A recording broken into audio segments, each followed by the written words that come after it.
তাই আজ আমি আনন্দে নৃত্য করছি, কারণ আমার ভাই আর আমার বাবা ছিল অসুর। তারা যদি অসুর রাজত্বে মরতো, নরকে যেত, কিন্তু মরবার সময় গোবিন্দকে দর্শন করে মরেছে, তো নিশ্চয়ই তাদের গোলক বৃন্দাবনে বাস হয়ে গেছে। দুর্বাসুরের মা রেগে গেলেন, দুষ্ট দুর্বাসুর, তোমার এত সাহস যে কৃষ্ণ তোমাদের ভাই আর বাবাকে মেরেছে, আর তুমি এখনো সেই কৃষ্ণেরই নাম করে ডাকাডাকি করছো। তখন দুর্বাসুরের মা বলছে, শোনো দুর্বাসুর, তুমি এবার আমার আদেশ পালন করো। মাতৃ আজ্ঞা যে পালন করে না তাকে বলে কুলাঙ্গার, সে কুলের আঙ্গার। তুমি যদি প্রকৃতই ভক্ত হবে তবে মায়ের আজ্ঞা পালন করো, মায়ের বাক্য পালন করো। দুর্বাসুর বলে, বলো মা, কি তোমার আজ্ঞা? দুর্বাসুরের মা বলছে, শোনো, আমার আজ্ঞা কি জানো? তুমি বনে যাও, বনে গিয়ে কঠিন তপস্যা করো। কার তপস্যা করবে জানো? এই জগতে সবাই তপস্যা করে বিষ্ণুর, কেউ তপস্যা করে শিবের, কেউ তপস্যা করে ব্রহ্মার, কিন্তু দুর্বাসুর তুমি তপস্যা করবে একসাথে 3 দেবতা, যা আগে কোনো সময় কেউ করেনি। তুমি একসাথে ব্রহ্মা, বিষ্ণু, শিব, এই 3 দেবের তপস্যা করো। যাও বনে গিয়ে এই 3 দেবতার তপস্যা করো। আর এই 3 দেবতা যেই দিন সন্তুষ্ট হবে, যেই দিন তোমায় দর্শন দেবে, সেই দিন তুমি এই 3 দেবতার কাছে বর চাইবে। কি বর চাইবো মা? অমরত্বের বর। দুর্বাসুরের মা বলল, এই 3 দেবতা যেদিন তোমায় দর্শন দেবে, সেই দিন এই 3 দেবতার কাছে বর চাইবে, অমরত্বের বর। তুমি যদি অমর হও তাহলে আর কেউ তোমায় মারতে পারবে না। আর তুমি আমার পুত্র, তোমায় যদি কেউ না মারতে পারে, এই স্বর্গ মর্ত্য পাতাল 3 লোক তুমি দখল করবে। আর দুর্বাসুরের মা বলছে, আমি হব এই 3 লোকের রানী, এই স্বর্গ মর্ত্য পাতালের রানী হব আমি। দুর্বাসুরের মায়ের মনের ভিতরে লোভ, ছেলেকে তপস্যা করতে পাঠাচ্ছে অমর হয়ে, ছেলে যেন 3 লোক দখল করে যেন মাকে 3 লোকের রানী বানিয়ে দেয়। ছেলে বলছে, মা, এ তো অপরাধ মা। দুর্বাসুরের মা বলছে, আমি অত শত জানি না, যাও মাতৃ আজ্ঞা পালন করো। তুমি তপস্যা করে এই 3 লোকের রাজা হবে। আগে অমরত্বের বর আনো, অমরত্বের বর এনে তুমি এই 3 লোকের রাজা হবে, আর আমি হব রাজমাতা। তাহলেই আমার হৃদয় শান্তি হবে। ওমা, মাতৃ আদেশ তো। যারা কৃষ্ণ ভক্ত তারা কোনো সময় মা বাবার মনে কষ্ট দেয় না, মা বাবার কথার অবাধ্য হয় না। মা বাবা যদি অসুর হয় তবুও তারা মা বাবাকে ছেড়ে যায় না। তার প্রধান উদাহরণ প্রহ্লাদ। তার মাতা পিতা অসুর, প্রহ্লাদকে কত কষ্ট দিয়েছে হিরণ্যকশিপু। প্রহ্লাদ চাইলে ছেড়ে যেতে পারত, কিন্তু প্রহ্লাদ যায়নি। জগৎকে শিক্ষা দিল, মা বাবা অসুর হলেও কোনোদিনই মা বাবাকে ত্যাগ করবে না, কারণ মা বাবার মতো ভাবে আর কোনো বান্ধব হয় না। আজ দুর্বাসুর কি করেছে? ওই মায়ের চরণে প্রণাম করেছে, মাগো তোমার চরণে আমি প্রণাম জানাই। মা বলছে, যাও আগে বনে গিয়ে অমরত্বের বর নিয়ে আসো।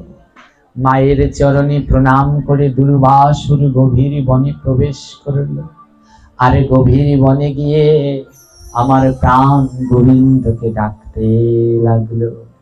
ওই গভীর বনে গিয়ে গোবিন্দকে ডাকতে লাগলো, হে কৃষ্ণ গোবিন্দ হরে মুরারি, হে নাথ নারায়ণ বাসুদেবা, হে কৃষ্ণ গোবিন্দ হরে মুরারি,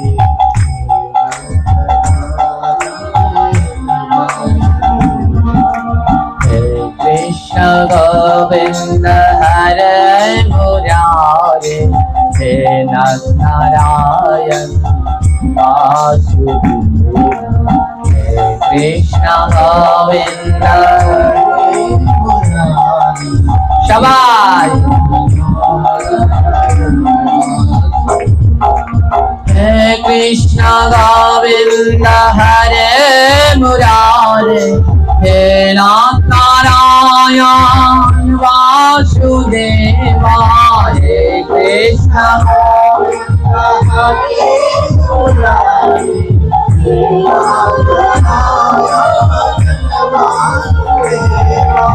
हे कृष्ण गोविंद हरे मुरारे हे नाथ नारायण वासुदेव हे कृष्ण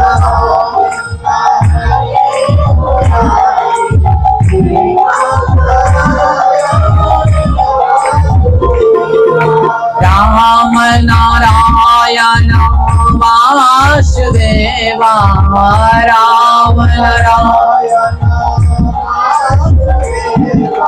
राम नारायण वासुदेव राम हे कृष्ण गोविंद हरे मुरारे हे नाथ नारायण वासुदेव हे कृष्ण गोविंद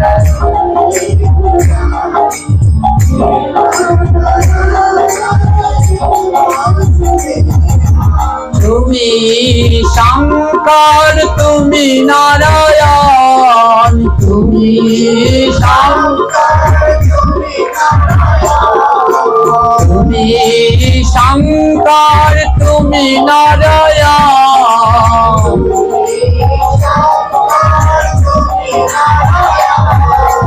तुमी पद्मजनी मधुसूदन तुमी पद्मजनी तुमी पद्मजनी मधुसूदन तुमी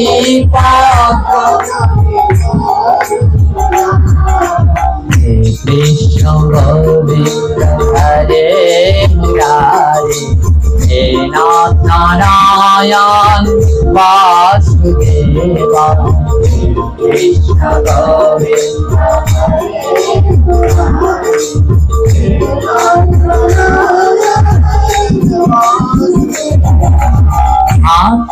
गभीर বনের ভিতরে দুর্বাসুর বাসুদেবকে ডাকতে লাগলেন, প্রভু তুমি সেই ব্রহ্মা মহেশ্বর, তুমি নারায়ণ, তুমি পদ্মজনী, তুমি সেই ব্রহ্মা। আজ বনের ভিতরে ডাকতে লেগেছে। আজ কি হয়েছে? দেখিতে দেখিতে দেখো 100 বছর যায়, দেখিতে দেখিতে দেখো 100 বছর যায়, দেখিতে দেখিতে দেখো 100 বছর যায়, দেখিতে দেখো 100 বছর যায়। চামড়া মাংস গুলো হয়ে গেল ক্ষয়,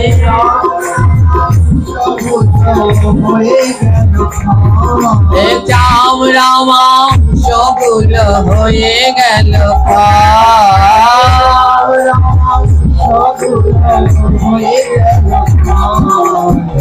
কৃষ্ণ গোবিন্দ হরে মুরারে হে নাথ নারায়ণ वासुदेव हे कृष्ण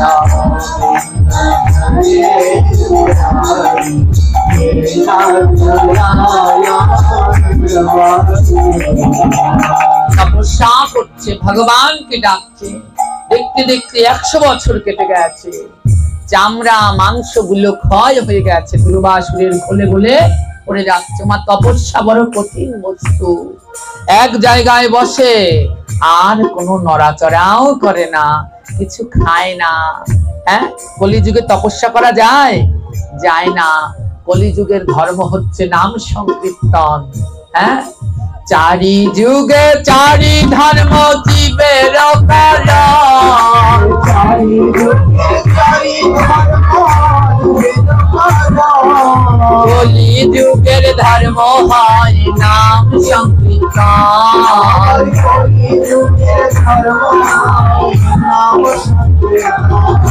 নাম ছাড়া কলি জীবের নাই আর গতি।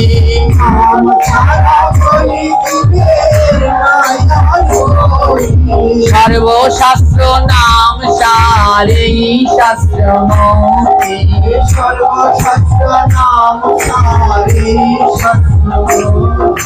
সর্বধর্ম নাম সারে শাস্ত্র মতি।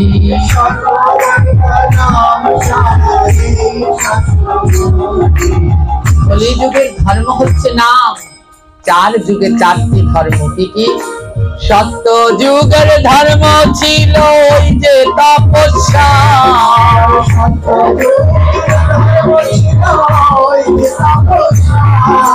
সত্য যুগের ধর্ম ছিল ধ্যান তপস্যা।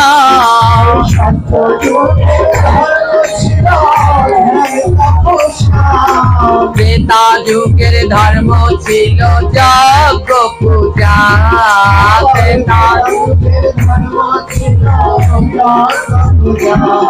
আর দাপর যুগের ধর্ম ছিল পূজা অর্চনা।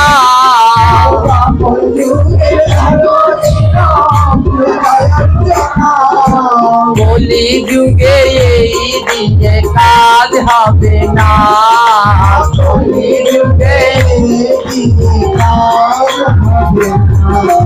সত্য যুগের ধর্ম তপস্যা।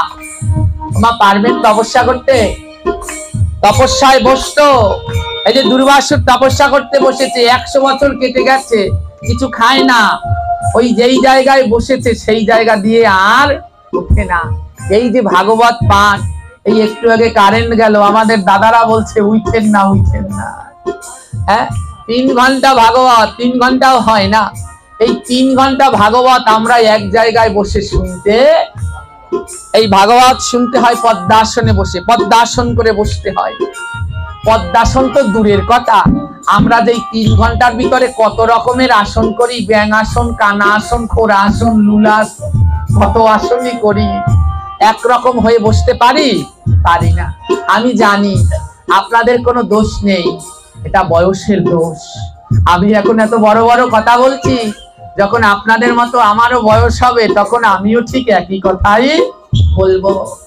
আমার এই পাঠ করতে বসে একবার ঠ্যাং এমন করা লাগে, শুনতে বসে এমন করা লাগে, টান করা লাগে, ওঠা লাগে, হ্যাঁ, আবার বাইরে যাওয়া লাগে, কত না। বলে 3 ঘন্টা ভাগবতেই যদি এত কষ্ট, তাহলে তপস্যা করবে কি করে কলিযুগের মানুষ? হ্যাঁ, এই কলিযুগে ধ্যান তপস্যা এই দিয়ে কাজ হয় না। এই কলিযুগের উদ্ধার হওয়ার পথ হচ্ছে নাম সংকীর্তন। আমার নাম দিয়ে কলিযুগে উদ্ধার হতে হবে। এবার কি, ওই যে মন্দিরে নাম কীর্তন হয়, এই দিয়ে উদ্ধার? হ্যাঁ, নাম কীর্তন শুনলে পাপ যায়, কিন্তু উদ্ধার হতে হলে নিজের নাম নিজেরই করতে হয়। তাই নিজে সবাই মালা জপ করবেন, ওই জপ করে নিজের নাম নিজে করবেন। ওই নামের গুণে আপনি উদ্ধার হয়ে বৈতরণী পার হয়ে আমার প্রাণ কৃষ্ণ গোবিন্দ হরে মুরারি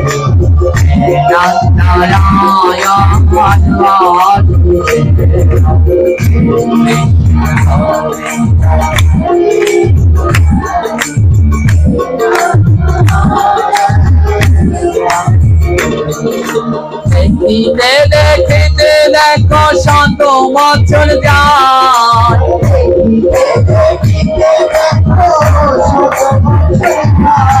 মাংস চামড়া হয়ে গেল ক্ষয়।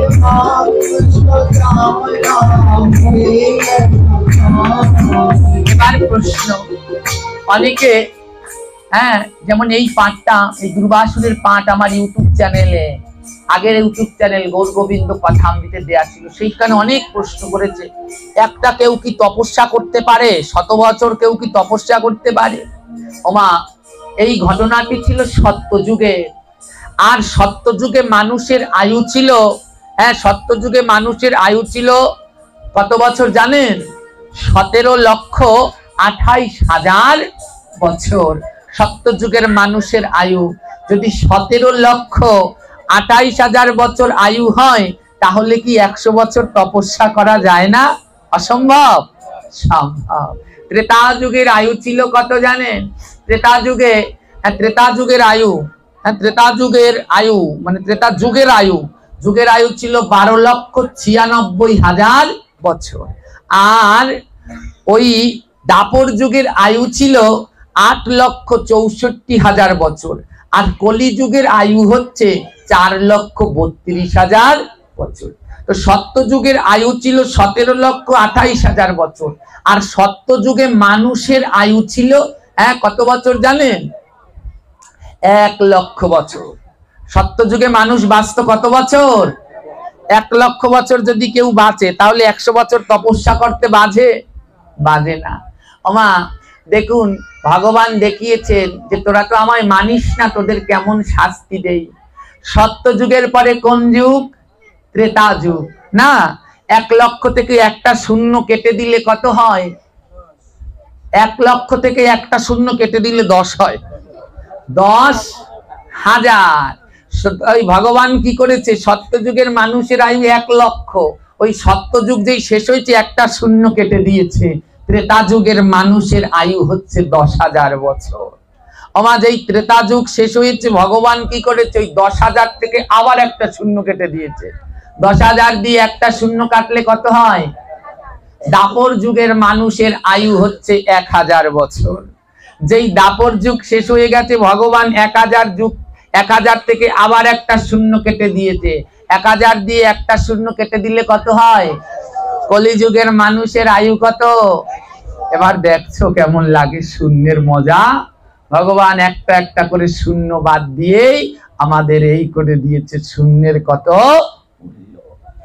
আজ 100 বছর পার হয়ে গেছে, দুর্বাসুরের চামড়া মাংস গলে গলে ক্ষয় হয়ে গেছে।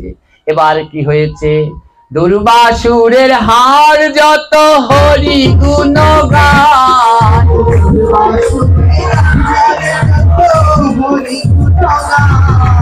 পরম ভক্ত দুর্বাসুর হায়।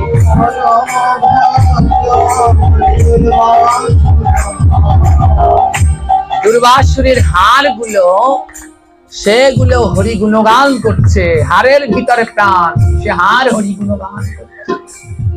এবার কি করেছে? নারদ ঋষি দেখিয়ে ইন্দ্রের কাছে যায়,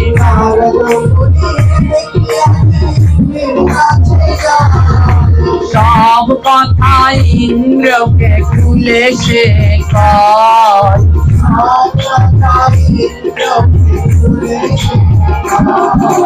দুর্বাসুরের কথা শুনে ইন্দ্র পেল ভয়,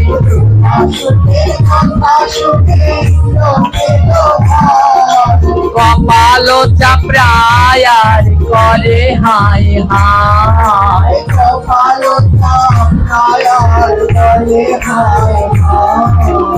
এবার বুঝি আমার স্বর্গ ওরাই কেড়ে নেয়।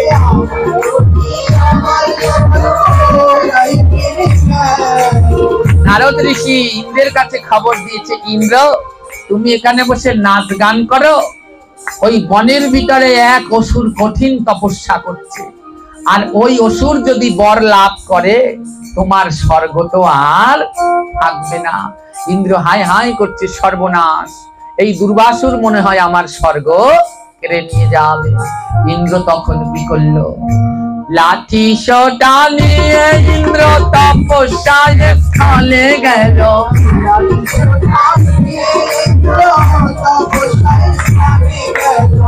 আর গুলো দেখো গুড়া গুড়া করে দিল।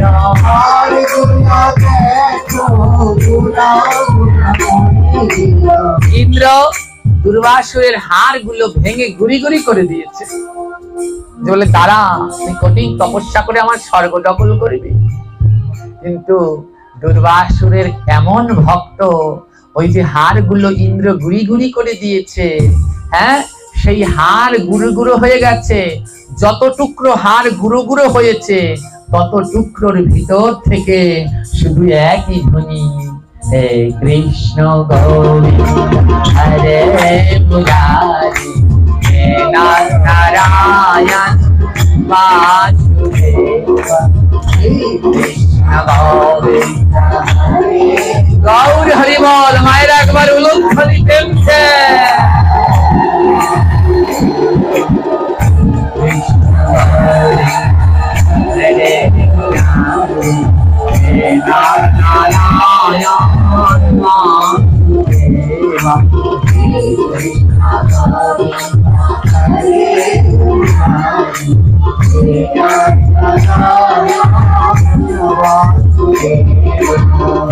হাড়গুলো গুঁড়ো গুঁড়ো হয়ে গেছে, তার ভিতরেও দুর্বাসুর নাম চলছে।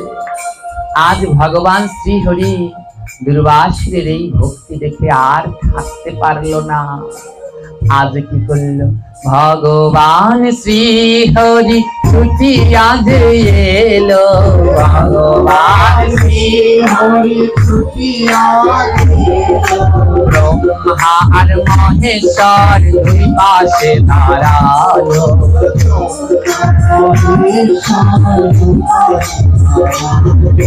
মধ্যেতে রয়েছে আমার পরম সুন্দর,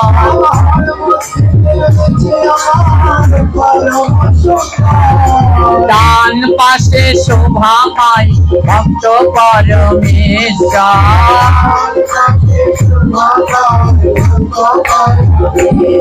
হে ডান পাশে শোভা পাই দেব মহেশ্বর।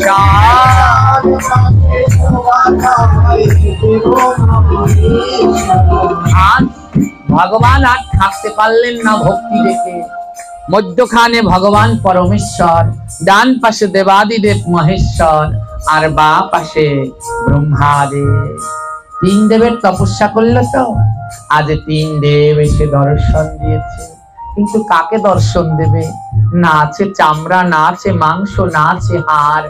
হাড়গুলো ইন্দ্র সব ভেঙে গুঁড়ো গুঁড়ো করে দিয়েছে। তখন কি করেছে? ওই ব্রহ্মা কমণ্ডলু থেকে জলের ছিটা দিয়েছে। যখন ছিটা দিয়েছে ওই দুর্বাসুরের হাড়গুলো সব জোড়া লেগে গেছে। আবার যেই ছিটা দিয়েছে দুর্বাসুরের দেহে মাংস গজিয়েছে। আবার যেই ছিটা দিয়েছে দুর্বাসুরের চেতনা ফিরে পেয়েছে। ভগবান ডাকছে, দুর্বাসুর চোখ খোলো, দেখো আমি শঙ্খ চক্র গদা পদ্মধারী শ্রীনারায়ণ তোমাকে দর্শন দেবার লাগিয়েছে।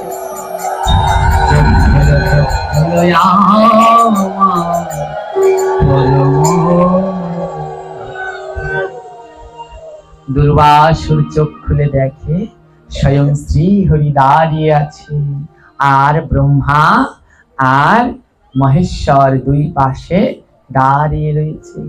ভগবান শ্রীহরি বলছে, দুর্বাসুর তোমার এই তপস্যায় আমি বড় সন্তুষ্ট। বলো বলো পুত্র, তুমি কি বর চাও? দুর্বাসুর বলে, প্রভু হাসালে আমায়। তুমি আমার কাছে জানতে এসেছো আমি কি বর চাই? অন্তর্যামী, জগতের কার অন্তরের কথা তুমি জানো না? আমায় একটু বলো তো। ওমা, এই জগতের সবার অন্তরের কথা কে জানে? ভগবান শ্রীহরি সবার অন্তরের কথা জানে। দুর্বাসুর বলে, গোবিন্দ তুমি কি আমার অন্তরের কথা জানো না? আমার অন্তরের মধ্যে কি চাই? আমার দুর্বাসুরের মা কি বর আনতে বলেছিল মনে আছে? অমরত্বের বর। কি হলো? আমার ভগবান জিজ্ঞেস করছেন কি বর চাও? দুর্বাসুর বলছে, প্রভু তোমার কি কারো কথা অজানা? তুমি তো সব জানো গোবিন্দ। গোবিন্দ বলছে, না দুর্বাসুর, তাও তুমি মুখ ফুটে বলো। দুর্বাসুর বলে, গোবিন্দ তোমার এই যে দর্শন পেয়েছি, আর আমি কিছু জগতে চাই না। কিন্তু প্রভু আমার মায়ের আজ্ঞা, মা বলেছে ওই ত্রিদেবের তপস্যা করে অমরত্বের বর নিয়ে আসো। হে প্রভু আমার মা চায় আমি অমর হই। আর হে গোবিন্দ, আমি যদি অমর হই তাহলে আমার মা আমাকে দিয়ে খারাপ কাজ করাবে, আমাকে দিয়ে ওই স্বর্গমত্ত পাতাল দখল করে সে হবে রাজমাতা। তার মনের ভিতরে কুবাসনা। হে প্রভু, আমি কোনো অন্যায় কাজ করতে চাই না, আমি কারো মনে কষ্ট দিতে চাই না। হে মাধব, আমার মা আজ্ঞা করেছে আমায় অমর হতে হবে, তাই প্রভু তুমি আমায় এমন বর দাও যাতে আমি অমর হতে পারি, আমার মায়ের আজ্ঞা পালন করতে পারি, এবং আমাকে দিয়ে যেন কারো কোনো ক্ষতি না হয়। ওমা দেখেছেন, যে জনা কৃষ্ণ ভজে সে বড়। দুর্বাসুর কত চতুর, গোবিন্দের কাছে বর চাইছে, গোবিন্দ আমায় এমন বর দেবে যাতে মায়ের আজ্ঞাও পালন হয়, আবার কারো যেন কোনো ক্ষতিও হয়। গোবিন্দ বলে, ভক্ত তোমার ভক্তিতে আমি বড় সন্তুষ্ট। ওমা সেই দিনটা ছিল কোন দিন জানেন? এই যে আসতে আছে বৈশাখ মাসের শুভ দিন অক্ষয় তৃতীয়া। এই অক্ষয় তৃতীয়ার দিন দুর্বাসুর বর লাভ করেছিলেন। গোবিন্দ বললেন, হে দুর্বাসুর, এই শুভ পবিত্র অক্ষয় তৃতীয়ার দিন আমি তোমায় বর দিলাম, তুমি অমর অক্ষয় থাকবে, তুমি কোনোদিন মরবে না। মা আদেশ করেছে অমরের বর নিয়ে আসি, কোনোদিন মরবি না। তাই গোবিন্দ আদেশ করেছে, যাও, তুমি কোনোদিন মরবে না, তোমায় আমি অমর অক্ষয় বর দিলাম। কিন্তু হে দুর্বাসুর, তোমার এই অসুর দেহ থাকবে না। আমি আশীর্বাদ করছি, এই মুহূর্তে তুমি ঘাসে পরিণত হয়ে যাও।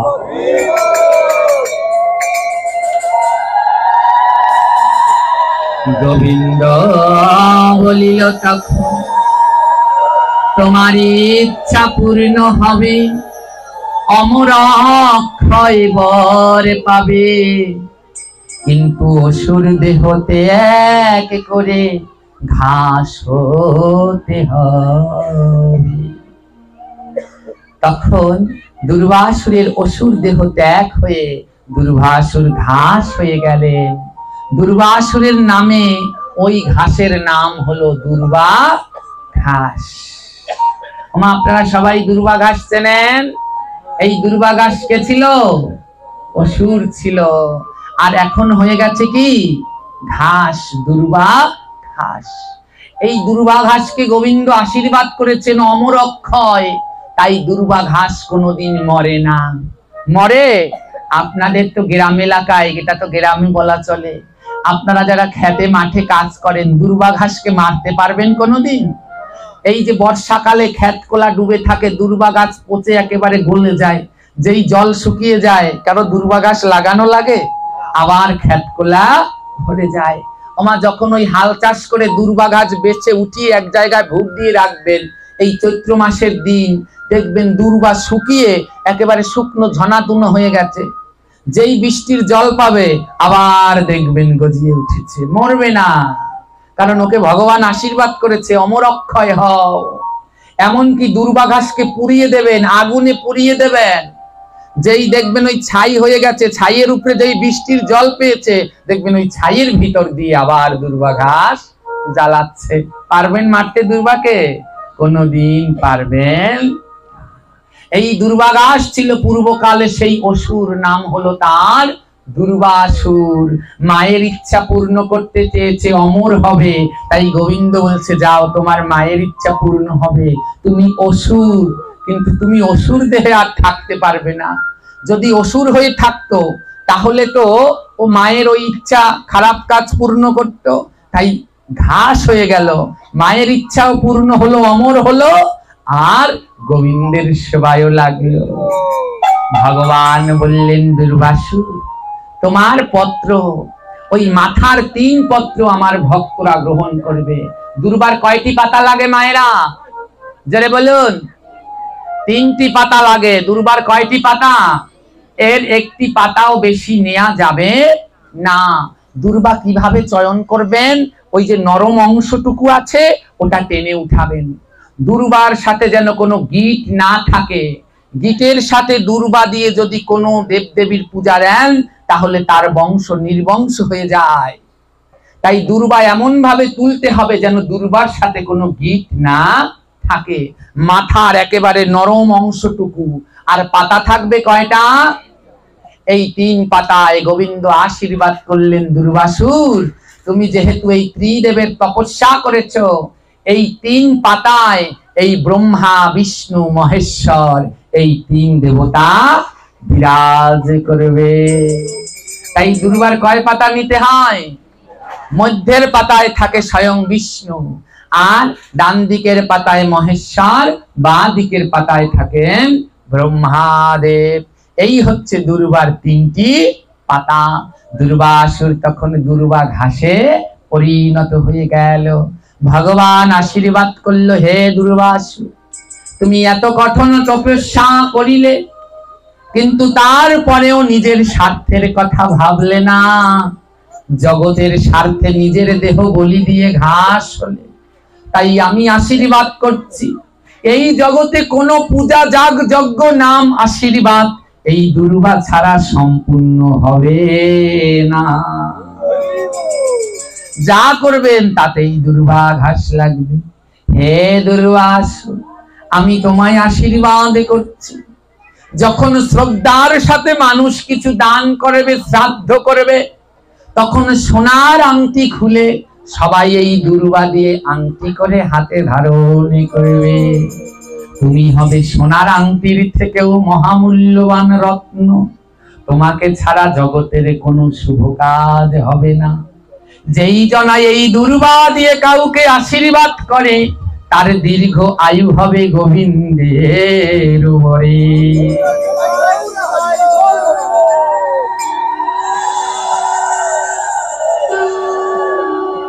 দুর্বা ঘাস কোনদিন নাহি মরে, অমর অক্ষয় সে গোবিন্দের বরে।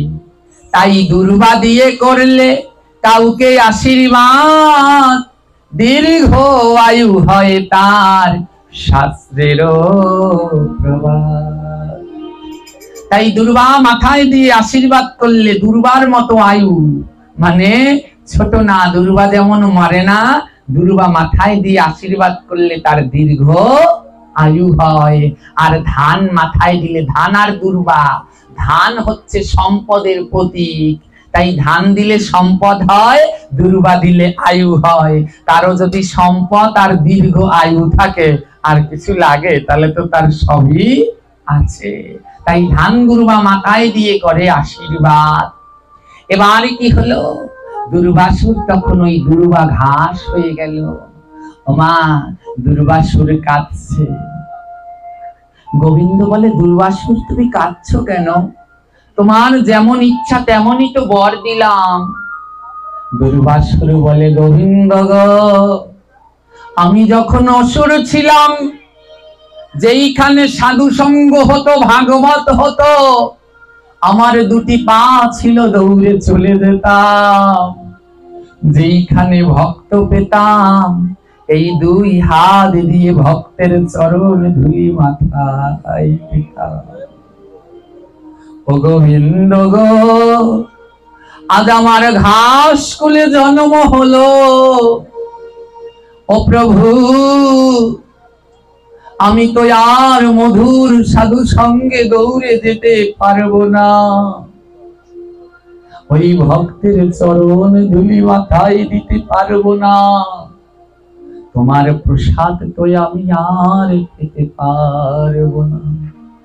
তাই প্রভু সাধু সঙ্গে যেতে পারি আর না পারি, তোমার কথা শুনতে পারি আর না পারি, তোমার প্রসাদ পেতে পারি আর না পারি। গোবিন্দ তোমার ভক্তের চরণ ধুলা থেকে আমায় বঞ্চিত যেন কইর না গো, বঞ্চিত যেন।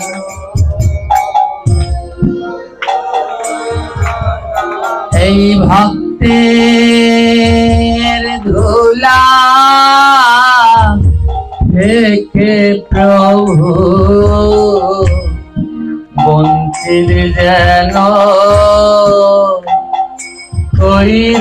না গো ভক্তের ধুলা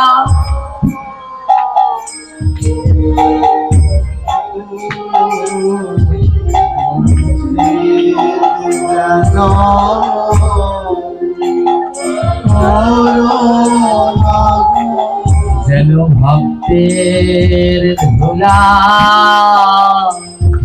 মাখতে পারি ভক্তের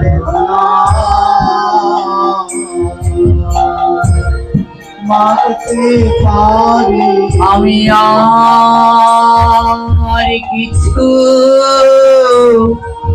চাই না হরি ভক্তের ধুলা মাখতে পারি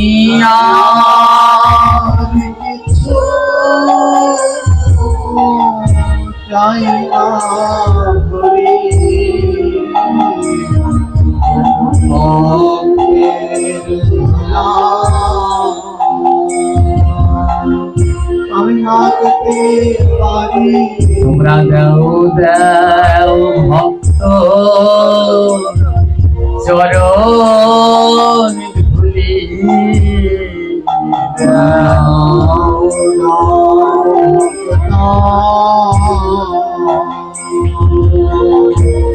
চরণ ধুলি যেন ভক্তের ধুলা মাখতে পারি দাও দাও ভক্ত চরণ ধুলি ভক্তের ধুলা মাখতে পারি ভক্তি চরণ ধুলি আমি এই না ধুলা সম্বল করব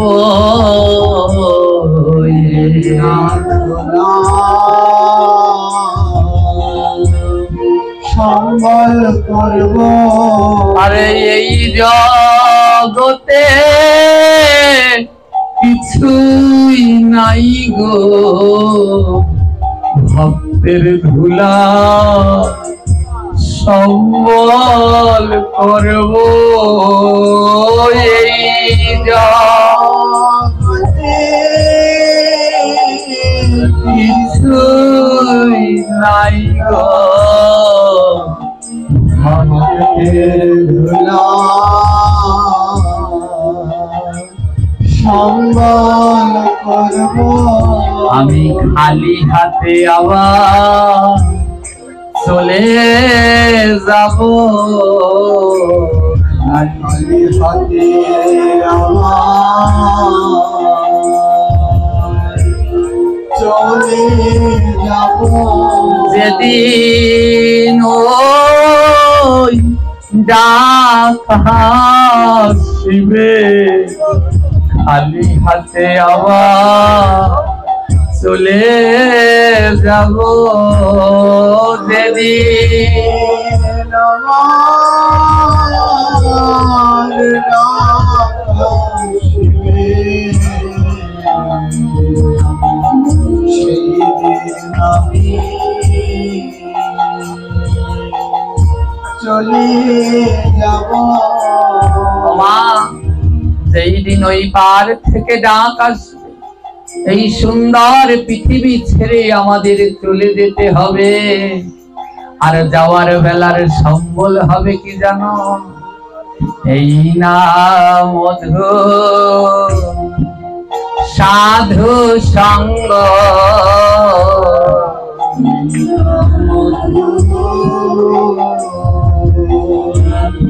সাধু সঙ্গ আমি ভক্তের অঙ্গে দেব অঙ্গ করব মধু সাধু সঙ্গ ভক্তে রঙ্গে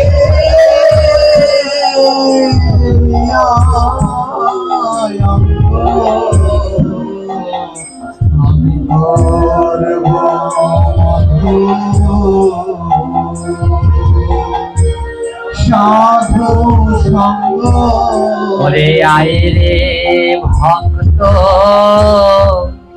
পরশ করি আয় ভক্ত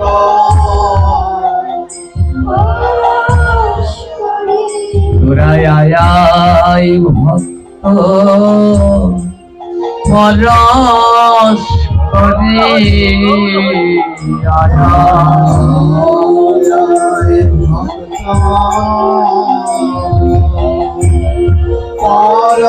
পরমেশ্বরী আমার তাপিতঙ্গ শীতল করি হরি রে ভক্ত পরশ করি তাপাই তঙ্গ শীতল করি আয় ভক্ত আমি পরমেশ্বরী আমি চরণ ছাড়া হই না যেন চরণ ছাড়া হইলা যেন এই চরণ ধুলি মাথায় দেব চরণ সারা প্রভু হই না যেন সারা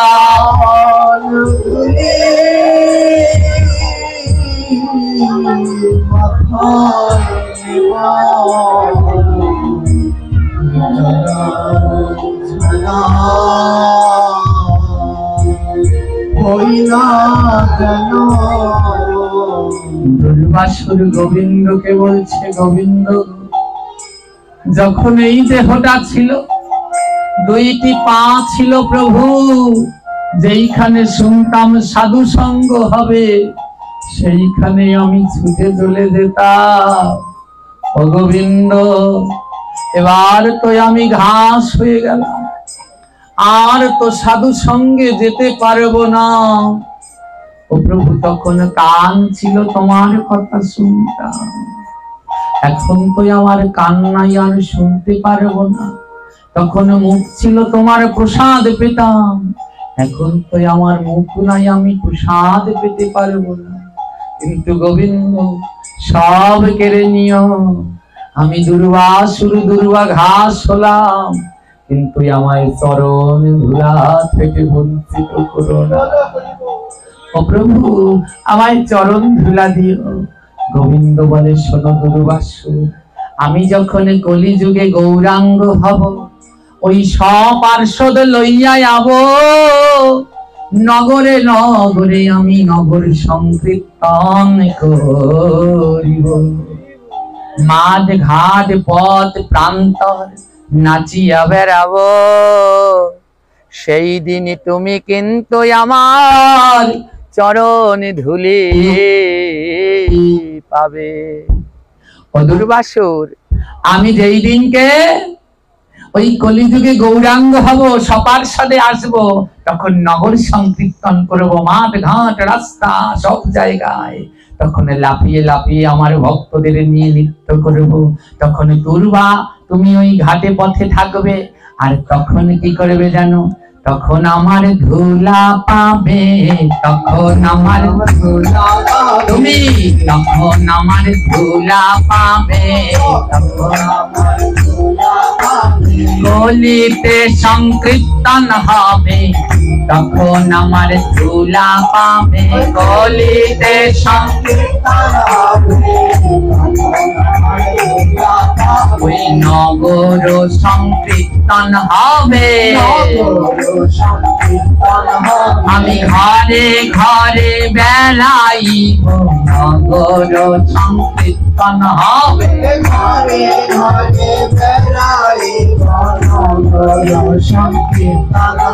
আমি মাঠে ঘাটে বেড়াইব, নগর সংকীর্তন হবে,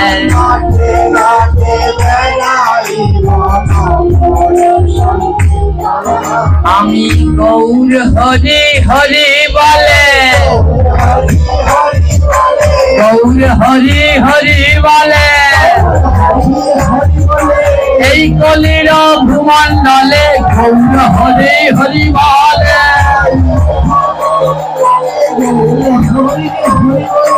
এই কলির ভূমণ্ডলে গৌর হরি হরি বলে, নাম প্রেম প্রচারিব, আমি কলিতে গৌরাঙ্গ হব, নাম প্রেম প্রচারিব,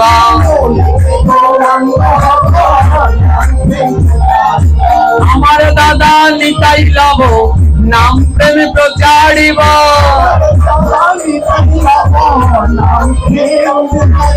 কলিতে গৌরাঙ্গ হব,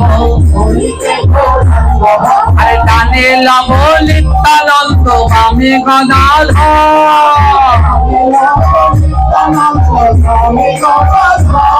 আরে ডানে প্রিয় নিত্যানন্দ, বামে গদাধর, মধ্যখানে নাচে আমার গৌরাঙ্গ সুন্দর,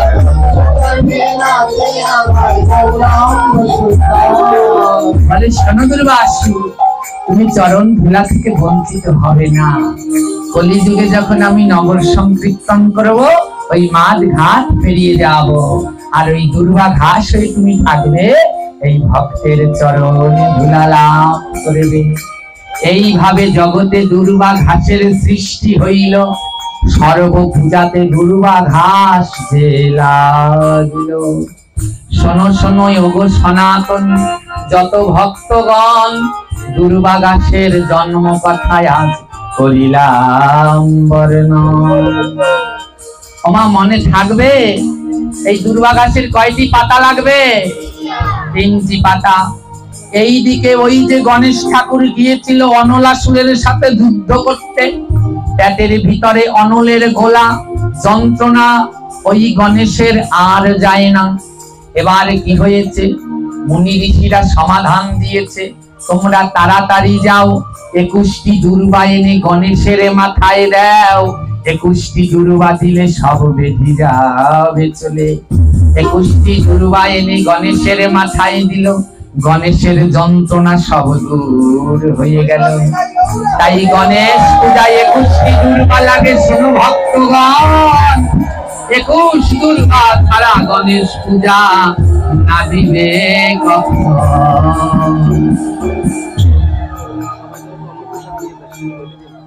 গণেশের পূজায় কয়টি দুর্বা লাগে? আমার গণেশের পেটের মধ্যে কি ঢুকেছিল? আগুন। এই জন্যে কোনদিন যদি কারো পেটে ব্যথা হয়, দুর্বা ঘাস ছেঁচে তাকে রস খাওয়াতে হয়। দুর্বা ঘাসের রসে ওই পেট শান্ত হয়ে যায়। আয়ুর্বেদিক শাস্ত্রে দেখো আজও তাহা কয়। আমার পেটে ব্যথা হলে কিসের রস খাওয়ায় আয়ুর্বেদিক শাস্ত্রে? দুর্বা ঘাসের রস। এখন আর খাওয়ায় না, আগের দিনে এই দুর্বার রস। হ্যাঁ, এতে কোনো স্বাস্থ্যের ক্ষতি নাই। এই হচ্ছে সেই দুর্বা পরম ভক্ত। আরো একটু তত্ত্ব কথা বলি, শোনো দিয়া মন। বিষ্ণুর শিবের পূজায় দুর্বার মধ্যের পাতা দিবে না কখন। এই যে শিব ঠাকুর, এর পূজায় দুর্বার মধ্যের পাতাটা দিতে নাই। কোন পাতা? কেন? মধ্যের পাতায় বিরাজ করে স্বয়ং নারায়ণ, শিব যার করে সদাই আরাধন। ওই মধ্যের পাতায় নারায়ণ থাকে, শিব ঠাকুর আরাধনা করে নারায়ণ। তাই নারায়ণকে যদি শিবের চরণে দেয়, শিব বলে তাতে আমার নরকে বাস হয়। তাই শিব পূজায় দুর্বার মধ্যের পাতার ওই অগ্রভাগ কেটে দিতে হয়। ওই যে 3টা পাতা, শিবের পূজার সময় মধ্যের পাতাটার একটুখানি কেটে দিতে হয়। এইভাবে দুর্বা গাছের সৃষ্টি যে হইল, এইভাবে দুর্গা গাছের সৃষ্টি হইল। শোনো শোনো ভক্তিমান, শোনো মন দিয়ে, শোনো শোনো ভক্তিমান, শোনো মন দিয়ে। এই দুর্বার কথা যেন কখনো ভুলো না। দুর্বার কথা যেন কখনো ভুলো না। দুনিয়ার মঙ্গলবারে দুর্বা তুলো না। শনিবার মঙ্গলবারে দুর্বা তুলো না। শনিবার মঙ্গলবারে দুর্বা যারা তোলে, শনিবার মঙ্গলবারে দুর্বা যারা তোলে।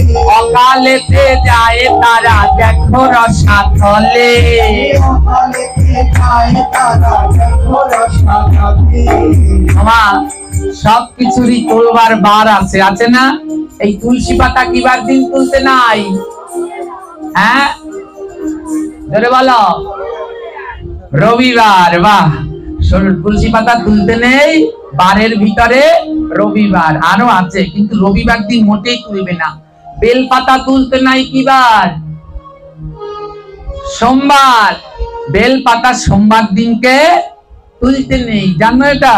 এগুলো শুনতে হবে। বেল পাতার কিভাবে সৃষ্টি হলো, এই বেল পাতা কোনান দিয়ে আসলো? এই বেল এই শিব ঠাকুরের এত প্রিয় কেন? এই বেলের নাম কিন্তু বেল না, এর নাম কি জানো? শ্রীফল। বেলের নাম কি? এই শুনবে, এই পাঠগুলো দেয়া আছে, এগুলো শুনবে। এই দুর্বা তুলতে নাই শনিবার আর মঙ্গলবার। শনিবারে মঙ্গলবারে দুর্বা যারা তোলে, অকালেতে যায় তারা দেখো রসাতলে, মানে একেবারে সব ধ্বংস হয়ে যায়। তাই শনিবার মঙ্গলবার কোনো পূজা থাকলে ওর আগের দিন দুর্বা চয়ন করে ঘরের ভিতরে রেখে দিবেন। এবার কি করব? এইখানেতে আমরা এবার মিলন গীতি গাবো। হ্যাঁ, এইখানেতে আমরা এবার মিলন গীতি গাবো।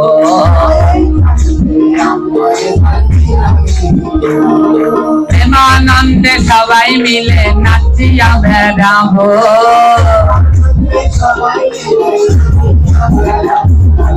এইখানেতে এবার আমরা মিলন গীতি গাবো। আরে যদি থাকে লেখা কালকে হবে দেখা।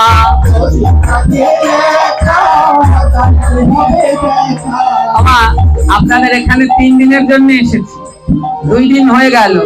যদি লেখা থাকে, যদি কারো বাঁচা মারা কারো হাতে আছে, আজ রাতেও তো চলে যেতে পারি। যদি লেখা থাকে আবার কালকে আপনাদের সাথে দেখা হয়ে যাবে। হ্যাঁ, তো সেই পর্যন্ত আপনারা সুস্থ থাকুন, সুন্দর থাকুন। তাই যদি থাকে লেখা কালকে হবে দেখা।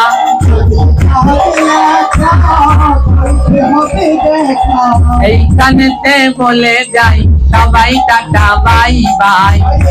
শুনেগা? আরে যদি থাকে লেখা কালকে হবে দেখা। ঠিক পাবে গা? এইখানেতে বলে যাই সবাই টাটা বাই বাই। আমি যাওয়ার আগে আরো একটা কথা আমি বলতে চাই।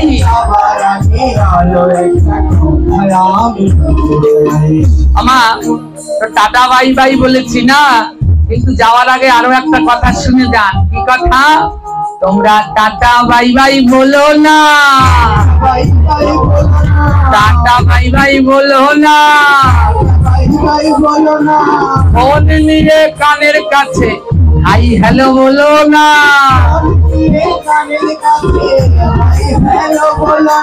ফোন নিয়ে কানের কাছে হাই হ্যালো বলো না।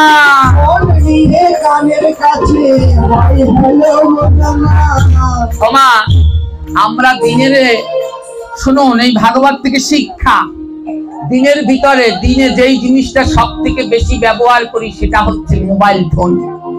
এই মোবাইল ফোন নিয়ে কানের কাছে নিয়ে প্রতিদিন কথা বলি, দিনের ভিতরে সখানে ফোনটা রিসিভ করেই বলি হ্যালো হ্যালো বলি। ওমা এই হ্যালো শব্দটা কোথা থেকে আসছে মন থেকে শুনবেন। ইংরেজি হোল শব্দ থেকে এসেছে হ্যালো। ইংরেজি হোল শব্দের অর্থ হচ্ছে নরক, লো শব্দের অর্থ নিয়ে চলো, হ্যালো নরকে নিয়ে।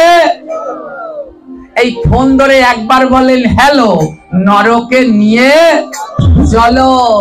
ওমা তাই ওই ফোনটা ধরে হ্যালো বলবেন। যদি আপনাকে কোনো সনাতন ধর্মের লোক ফোন করে তাহলে মোটেই হ্যালো বলবেন, কি বলবেন জোরে বলেন তো? হরে কৃষ্ণ। আরো বলতে পারেন রাধে রাধে। কিন্তু হ্যালো বলা যাবে। ছোট্ট ছেলে মেয়েদেরকে বাবা অফিসে যাচ্ছে, দোকানে যাচ্ছে, ছেলে মেয়েদেরকে মায়েরা শিখানে, মনু তোর বাপে যায় টাটা দে, হ্যাঁ দাদু যায় টাটা দে, বড় নাই আমার ভয় নাই। এইগুলা এই যে ট্যাবলেট এরা আবার বড় হবে। এই ট্যাবলেটরা বড় হয়ে আপনার ওই ছেলেকে শিখিয়েছেন বাবাকে টাটা দে, এই ছেলে বড় হয়ে একখান ওই খলিফা মলিফা লই আসবে ঘরে, হ্যাঁ খাইরন সুন্দরী একখানা লই আসবে।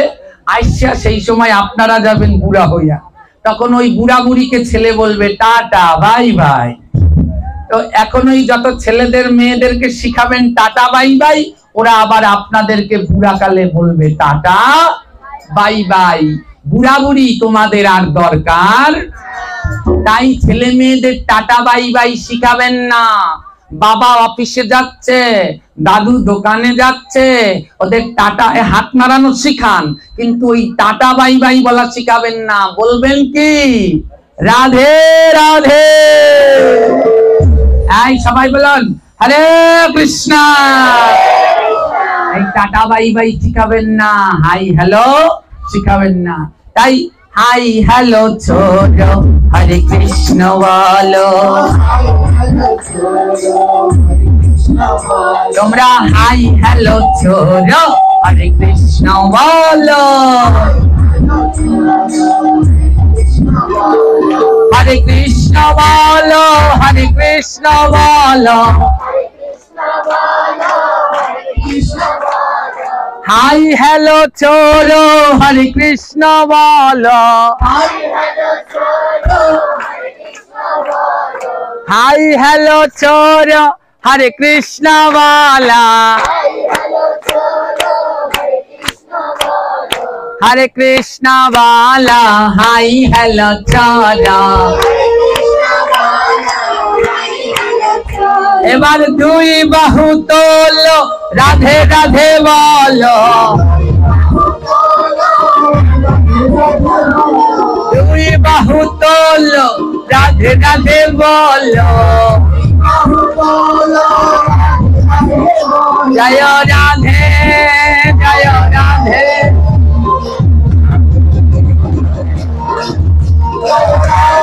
লক্ষ্মী ভাইরা